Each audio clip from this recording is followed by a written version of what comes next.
Week in and week out, they get here before me and leave after me. So, all right.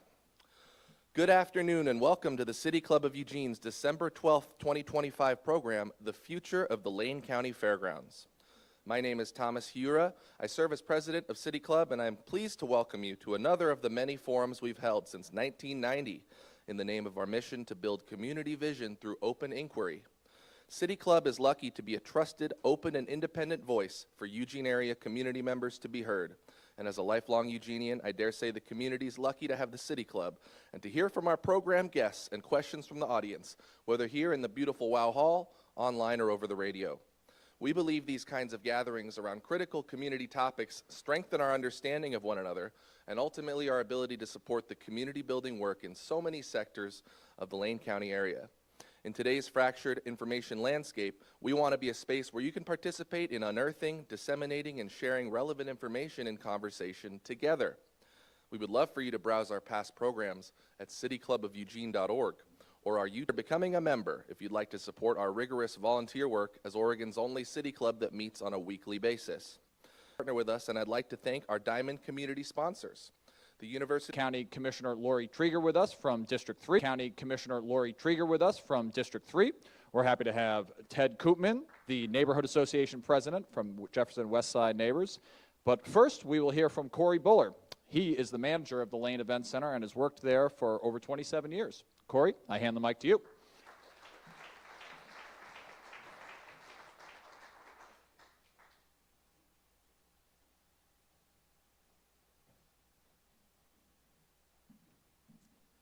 Good morning.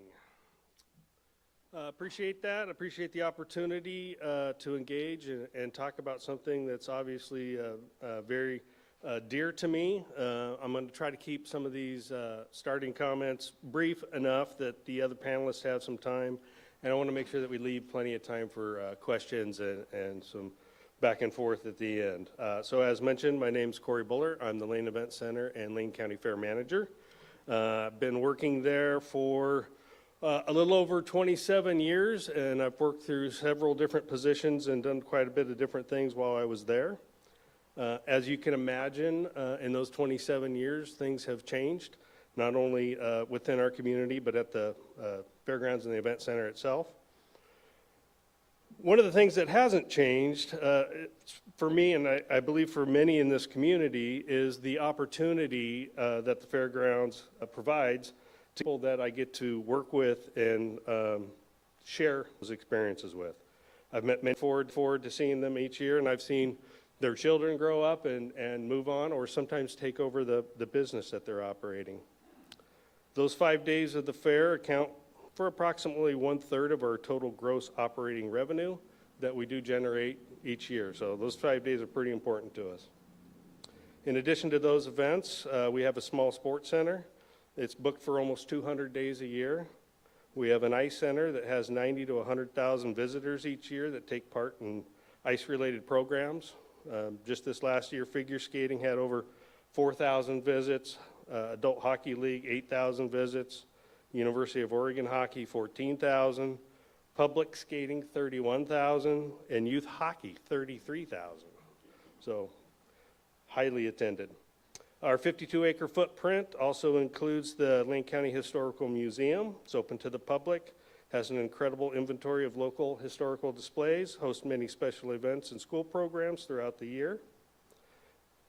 So all of our buildings, including the parking lots, are available to rent. We will get creative and we'll pretty much rent anything. We rent those through a use permit that we generate. The Ice Center operates on a lease agreement, and the Historical Museum has a long-term lease agreement with Lane County Administration. So we also connect with the community in many different ways. We work with and support local organizations, charities, emergency responders. We had 22 activations as an Egan warming shelter last year, excuse me, 15 in 2024, and we're prepared to host again this winter as a shelter when those temperatures do dip below freezing. The fair collected over 17,000 pounds of food in approximately 3 hours, which we donated to Food for Lane County, and that equals approximately 14,000 meals. We had fair patrons donate approximately 2,300 pints of blood to earn free fair passes to the Lane Blood Center. We opened up a cooling shelter last summer, and in past years, we've provided emergency support to the Red Cross, various fire teams, animal services, COVID response teams, etc., by providing spaces for resource centers, animal shelters, immunization centers, and incident command centers. We have agreements with several local school districts to serve as a reunification site if they ever need to evacuate a school, and we surely hope that we never have to do that. We worked with eWeb to develop an emergency water fill station site on the fairgrounds in case the community needs access to clean water. And obviously, we are part of the Jefferson Westside Neighborhood Association, and we do border some other nearby associations, and we really do appreciate working with them as partners to try to improve the livability in the area through mutual and supportive efforts and good communication. It's pretty common that we have many neighbors all across downtown taking walks along the Amazon Creek. Many people are walking their dogs, biking nearby paths. We have people stop by and use our electric vehicle charger as they're passing through. But one of the great things is we also share those spaces with local wildlife. Those of you that have walked around there, you'd see the large flock of geese out in the field. And for some reason, we've got a persistent flock of turkeys right now that really likes to look at themselves in our reflective glass and then leave us a mess in front of our door. But we do really appreciate having that ability to keep that open space everybody gets to enjoy, and being centrally located near downtown and the benefit that that location provides to us and the community. So with that, that's a little bit kind of who we are and what we're doing, and I'll get back to kind of why we're here today.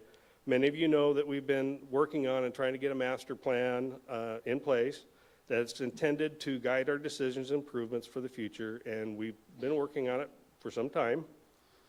We had some of that work completed in some past efforts, but in recent discussions with the Board of Commissioners, it was important to us and to them to make sure that we had. My only experience of a county fair was from reading one of my all-time favorite books, Charlotte's Web. I have my childhood copy with me here today. I still have it. So when I eventually landed here in Eugene in the 80s and was raising children of my own, it was really magical to go to the county fair for the first time and see the pages of this beloved book come to life. The Ferris wheel was lit up at night, the animals in the barns, the quilts and the home-canned jams on display, the bustling midway, and of course the smell of corn dogs and cotton candy. Over the past, comprised of folks representing vendors, neighbors, our extension service, industry experts, and others to help gather and prioritize community feedback. I served as the Board of Commissioners representative to this group. We met regularly over a 6-month period. Alongside this work, more than a dozen stakeholder interviews were conducted. We held 3 public, the day-to-day operations and activities on the site, which, as Corey shared, are extensive. The ongoing evaluation of the possibilities for the future of Lane Event Center fits well within Lane County's recently updated strategic plan. Creating vibrant communities is one of our 4 focus areas, and that includes supporting economic vitality. Lane Event Center is an economic driver in our community and can play an even larger role in bringing in out-of-area investment and event attendance that will, in turn, help support local businesses. As the Lane Event Center team completes the next set of feasibility studies, the Board of County Commissioners will have opportunities in public sessions to evaluate potential investments in the Lane Event Center, and we will make those decisions in a thoughtful and transparent manner. The critical community engagement work I've shared about with you today will serve as a guide for those decisions. And as I close, I want to emphasize 2 points. One is we are not at a standstill. While we work through the careful planning and due diligence that any significant or large-scale investment requires, we continue to maintain and improve the grounds and infrastructure as we're able. We've recently completed several exciting projects that make the property more functional, more multi-purpose, save us on maintenance costs, and improve the user experience for our vendors and our visitors. These include things like replacing the flooring in the convention center entryway with more modern, durable materials, remodeling bathrooms and creating energy efficiency measures in the Wheeler Pavilion. These are all steps that we would need and want to take in the course of everyday operations and our responsibility to be good stewards of this public resource. Second and finally, it is important to note that no decisions have yet been made. We're excited about the possibilities that may come from this multi-year, multi-phase process, and we look forward to continuing to work with stakeholders and neighbors. Thank you again to the City Club for this opportunity. I look forward, especially to the Q&A portion, to hear what's on folks' mind about this exciting work. And rounding out the panel is Ted Koopman with the Jefferson Westside Neighbors, who was also part of the visioning work group with me. Ted.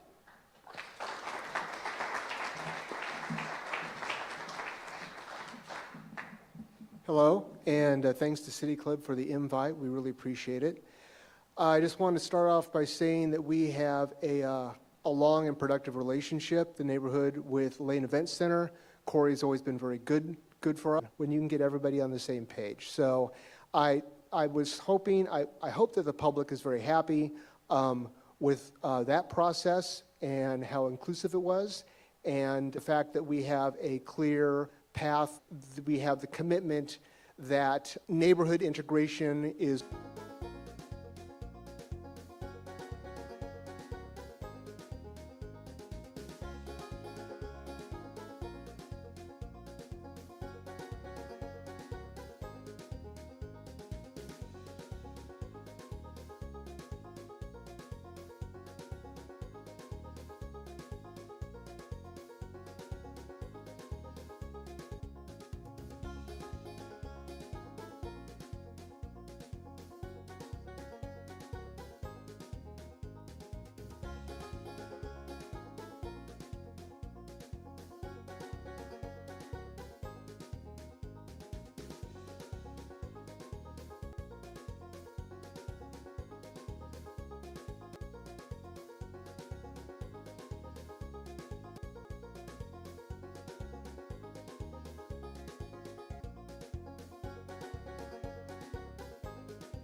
Welcome back to our City Club program on the future of the Lane County Fairgrounds. This is our question and answer session.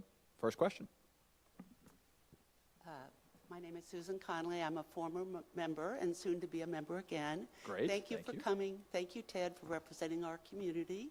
Thank you, Corey, for reminding us of all the things that happened. Thank you, Sandra. Thank you, Sandra Bishop, City Club member. I've been also working with neighborhood groups for a long time, and just for revealing any possible conflict of interest, I'm now the vice chair of JWN. But this chair of JWN. But this is about timing and timelines and finances. So you talked timelines and finances. So you talked, Lori, and I really appreciate all that you gave us. You gave us some. Did we really get at the end of this process that's going to help us in any sort of way? So you'll see a schematic drawing that shows what some things could look like, some very specific things, like the ice rink's going to ice rink. But multi-use buildings could be varying types of multi-use. The convention center, for example, already is a multi-use facility, multiple different types of uses of size and scale and scope. So there is always going to be that tension, but no, this isn't going to be a plan everything out, wait till it's all planned, and then do it all at once. This will be phased and serial and somewhat responsive to whatever the initial catalyzing investment might be. You want to add anything, Corey? And that literally lists everything. Clear enough and guiding enough so that we can move forward, constantly looked at and updated and transformed as we move forward, because things will change. That's one thing that's guaranteed. Things will change as we move that, knowing that there's something further down the road knowing that there's something further down the road that needs to be added or changed as well. So, Next question. Hi, Nancy Buffum, City Club member. Thank you, City Club, for hosting this, and thank you all for coming. My question is about getting to the event center. This is a location that is wonderfully in the middle of Eugene and not far for people who might want to walk or bike.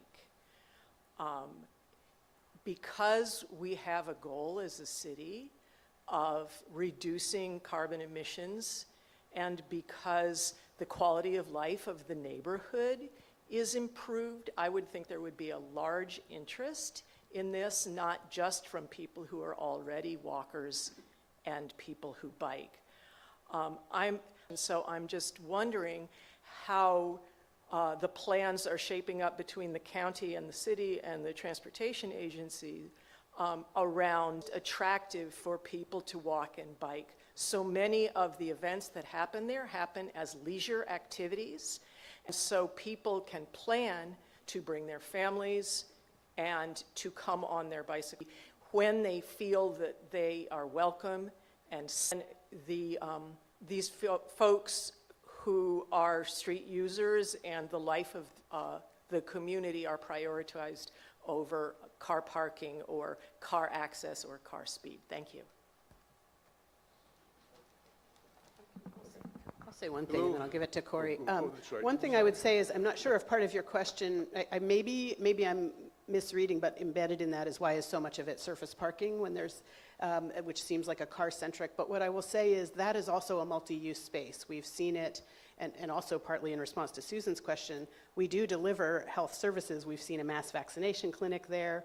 We are prepared to use the space either as a sort of incident command center in the event of a large-scale localized emergency and or to provide services because, for instance, in a seismic event, we have this open area that will not, there aren't trees or buildings that will fall on it, and it will remain an open area that we can then use for emergency healthcare response and operations. So I hear that a lot. Why so much surface parking? Why are we taking up so much? But that is all there, but for many other activities. Pride was held for the first time at the Lane Event Center last year and made a lot of use of those outdoor surface lot spaces.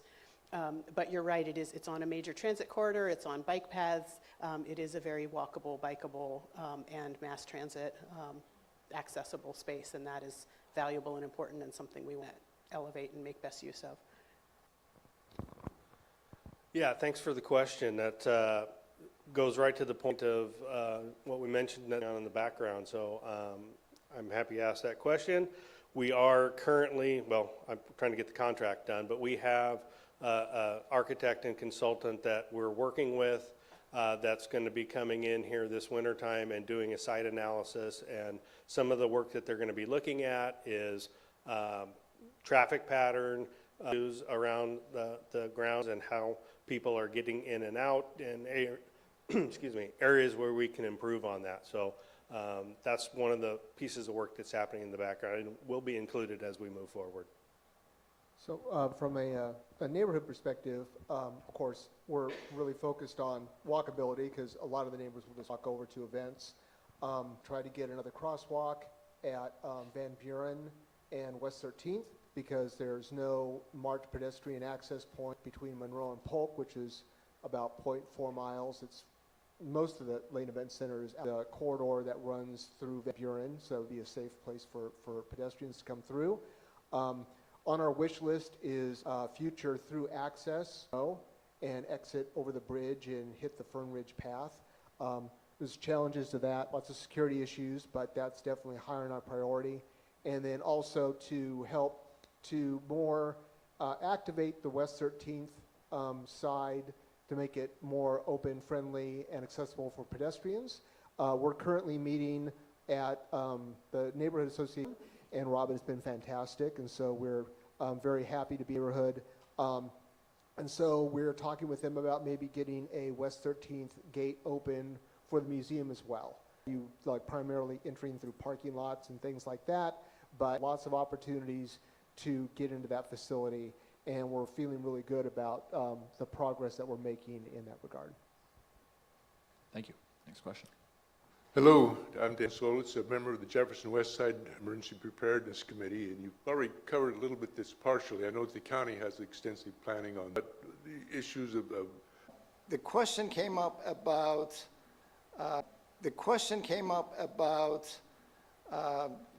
walking and bicycle accessibility, and walking while we get there, and don't have to park anything.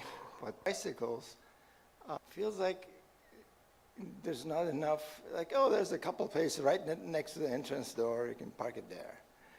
There's the culture of actually parking the bike and is not, I don't feel it's there. I've watched on YouTube where in Netherlands, in Holland, there are 3 or 4 story parking garage just for bicycles next to train stations. So it's just not bike paths. It's like, yeah, fine, we can have an open area, but let's put more emphasis on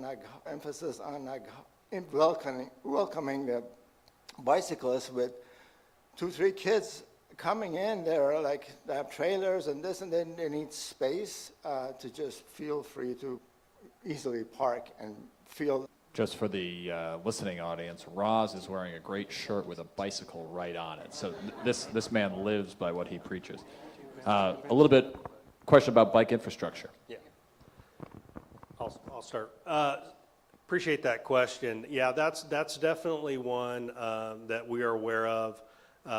Just this last year, we did receive a really small grant to actually purchase 3 additional bike lock. They're not really racks anymore, but yeah. And we did install 2 of them in front of the convention center and 1 over at another building. But we have a long way to go there, and that's part of, again, that consultant work that we're going to have done with our site analysis. We're going to be looking at accessibility. We're going to be looking at how people can get around, where they can park their bikes, how they can get access. We're taking a look at the bridge that goes across the Amazon Canal. We're trying to see if we can expand that bridge a little bit and fix some of the lead in and lead out to that bridge, because right now it's not very nice to probably take a stroller or anything else across there because of the condition it's in. That's one of the things we're also looking at. So accessibility and availability is definitely one of the ones we're going to work on. I would have to agree with that, having been walking around for 10 minutes looking for a place to lock my bike up, so I'm feeling you on that. And Doug Bovee here, City Club member for many years. I support the bicycle infrastructure ideas, and I'm supportive of all the thought that's going into this process of a master plan. Thank you for the 3 of you for your involvement. And we have a housing problem of major proportions, and there's probably potential land within that 55 acres that could be used for housing in addition to the Keystone, which I was really happy to see that built. So what can be done in the master plan as far as more housing in central Eugene? I'll start and just say for folks that don't know the Keystone that Doug's referring to, Homes for Good constructed 15 units of permanent supportive housing for families. The development is called the Keystone. It's at the west end of the property at Tyler Street, and Lane County deeded the 2.5 acres, Corey, is that right, about? Over to Homes for Good to create that housing. That topic has come up a lot, of housing on the, I am a huge advocate of more in our UGBs, but we also need more that we currently do. Next question, please. Hi, my name's Gwen Free, and I own a business. And while I think all of these matters are of utmost importance, I have a responsibility to the folks that I serve. I own the Piccadilly Flea Market. And it's been a part of this community for 56 years, and our home. We were just chatting with Corey and the former owner, Bruce Jackson, over here before the meeting got started about our memories and about how something that's been embedded in our community for 56 years has so much tradition and memory and so forth. As much as I adore the Fairgrounds as a community member in Eugene, I also run a business that impacts several thousand people in the course of my market day, which can happen once a month or 2 times a month. And we, or as a business, I am concerned that the business are overlooked in this process at all. I very much thank you for your work, Lori Trieger and Corey, working with you, as well as the Jefferson neighborhood, because I'm there every month, multiple times. So I very much appreciate all that has gone into the future of this, because my heart's in it, and I have eyes wide open, and I'm ready to be put to work in any way you'd like to employ me. What I would like to know is what kind of, if any, thoughts about preservation. I speak about Ithaca, New York, who had a completely permanent structure constructed on Lake Cayuga for both their Saturday market. Imagine our Saturday market having a permanent home, venues like mine. They built it ages ago. The city construct through weatherization and so forth, they were thinking of replacing it. Long story short, they raised money, they were ready to rebuild the structure, and as a city, they agreed that tearing something down that had viability and rebuilding something was not in line with their mission and their philosophy. So my question is there any thought to preservation? I, for one, and I'll speak for many of the people who attend the flea market, we absolutely adore and treasure the old timber, the old windows, the old feel, the barn doors that could be renovated. You see how excited I'm getting? The reason I'm asking is because for 56 years we've been at the Fairgrounds, and this is the first time in our history we don't have a date schedule in place, as Corey knows. And that's a huge responsibility that I have. I have thousands of people who are looking at me, and they want answers. They want to know why our future is uncertain. They want to know doesn't value those beautiful old buildings and want to restore them. Thank you. And, Let's and talk keep about us. preservation. And Thank you. So, thank you. Thank you. Preservation as And I do appreciate Piccadilly and all that they have done over the years. Let's be honest, that's their home. It's part of us. They have been there longer than me. But in my early years, I was a maintenance worker, and every Sunday morning I was down there fixing something or trying to help them get something opened up or fixed so that they could have people in there. I met a lot of the vendors. I knew a lot of them personally. They were friends. and have absolutely no intention of ever not having Piccadilly. In terms of preservation, yeah, those buildings are very interesting. They were old cattle dairy barns. They have sides and various things slapped on them in different places. They've got creative ways to keep the leaks from the roof from hitting the floor, which sometimes work and sometimes don't. A lot of that is sagging. They're not accessible. They're not ADA accessible to program and use for a lot of things. And yes, they are something that we would like to see either fixed, renovated, or replaced. I would like to think that the Piccadilly flea market would have a space either there or somewhere in one of the other buildings. We would absolutely go through the process of any impact analysis for anything that's going to happen and talk to the clients and figure out a way, how can we mitigate the impacts and find a way to keep the event and the activities happening 100%. So I look forward to those conversations if we ever do get down that road. And then two, in terms of the actual wood and the preservation, yeah, if anything does happen to those barns, we will be looking at ways to repurpose that wood. I'll tell you, if you haven't been in there, go and look at the ceiling. There is some fantastic old wood in there that they just don't make wood like that anymore any days. You know, you can't find it. So we would look for ways to reuse that, yeah. Great, thank you. Recently, there was a vote by county residents about whether to fund a stadium and a multi-use facility on the fairgrounds. That vote came out in the no direction, and one of the opponents of that was the local destination marketing organization. And what they wanted instead was a multi-use sort of athletic facility for winter sports to get more people here in the winter. Is that type of thing still a possibility at the fairgrounds, or has the ship sailed on that potential project and you're focused on other matters?